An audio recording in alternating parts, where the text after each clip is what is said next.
さあ、Peace begins with me。皆様、クルナビ始まりました。もう最高の天気です。ピースボートの田中陽介です。さあ、私は南極のど真ん中じゃないか、真っ只中にいますけども、皆さんもうすでにたくさんの景色ご覧いただいていると思いますが、いやもう最高という言葉をたくさんいただきますし、本当にこの南極クルーズは過去で一番です。何回か乗ってるスタッフもそう言ってます。まずは天気がこんなに晴れることはないです。それからほとんど揺れない。そして動物もたくさん見れたですね。本当に全ての条件が揃って素晴らしい南極クルーズになりました。皆様のおかげです。皆様の願いが通じました。もうね、ずーっといてもいいぐらい、全然飽きませんね。こんなとこまで来れるっていうのがまだ信じられませんけども、本当に何度でも来たいです。そしてぜひ皆さん帰ったらこの南極の素晴らしさを伝えていただきたいのと、この環境を守らなくちゃいけない、それも改めて伝えていきましょう。改めて南極最高です。さあ、そんな南極の中でですね、なんと本日は成人式を行ったんです。これも貴重な経験ですよね。南極の区間で成人式を行う、その様子を早速ご覧いただきたいと思います。私も行ってまいりました。どうぞおめでとう。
成人を迎える皆さんと一緒にお祝いすることができてとても光栄です。とても嬉しいです。同じぐらいこの日を大切に思っている人がいると思います。み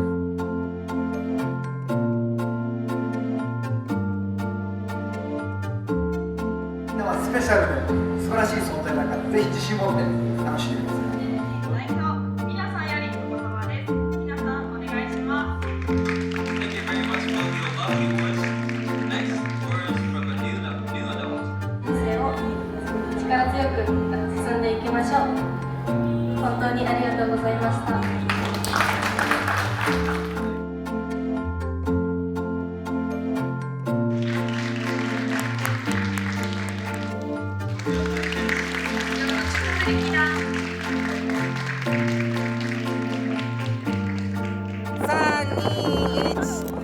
笑顔、スマイル、笑って。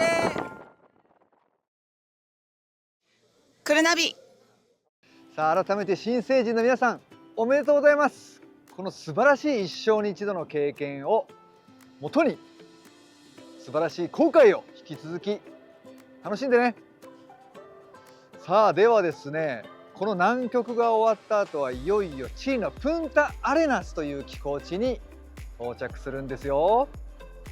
ここはパタゴニアの入り口の町でもあります。非常に可愛らしくて小さな町ですけども、必ず満足していただけると思います。そのプンタアレナス、久しぶりの寄港地ですので、ぜひ皆様お怪我などしないように十分に気をつけていただきたいのと、汽船リミットは必ずお守りいただきますようにご協力よろしくお願いします。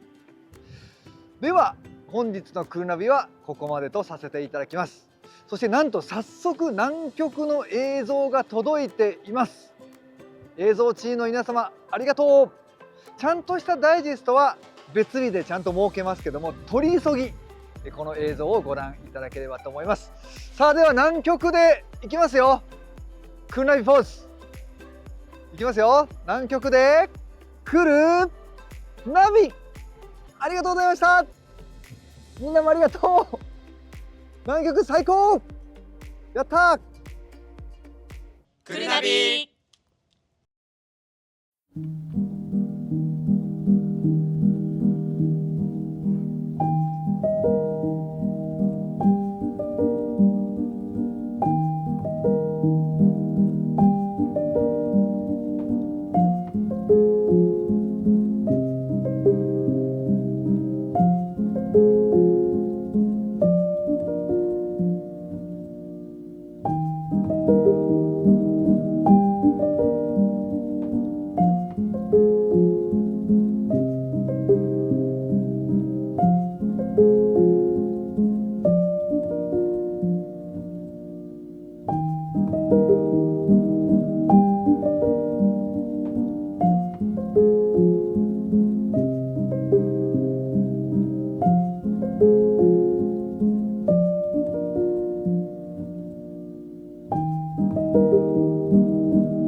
く地帯